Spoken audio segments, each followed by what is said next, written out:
अस्सलाम वालेकुम दोस्तों, मैं आज को बताने जा रहा हूँ इटालियन अल्फ़ाबेट। इटालियन अल्फ़ाबेट में ये है कि थोड़ा सा इनमें अल्फाज का चेंज होता है। तो हम शुरू करते हैं ए से।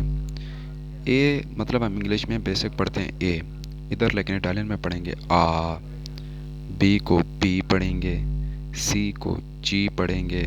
अब जैसे डी है, डी नहीं पढ़ना, दी इटालियन में। अब जैसे ई आ गया, ई को ए पढ़ना है, ई को ए को आ, ई को ए।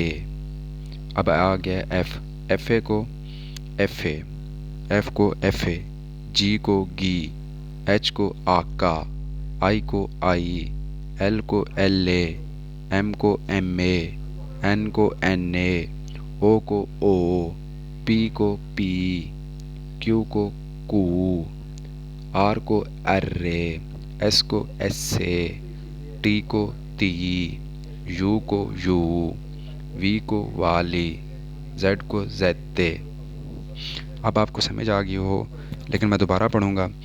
ए को आ, बी को बी, सी को जी, डी को दी, ई को ए। ई और ए में फ़र्क ये है, ए को हम आ पढ़ेंगे, ई को हम ए पढ़ेंगे। अब आगे लफ्ज़ आता है एफ़, एफ़ को हम एफ़ ए पढ़ेंगे। आगे लफ्ज़ आता है जी, जी को इटालियन में पढ़ेंगे गी। एच क्या आता है, एच को इटालियन में पढ़ेंगे आका। आई को आई पढ़ेंगे। अब जैसे एल आ गया, इटालियन में पढ़ेंगे एल ए। एम पढ़ेंगे एम ए, एन को पढ़ेंगे एन ए। अब ओ आ गया ओ, पी को पी, क्यू को कू, आर को अर्रे।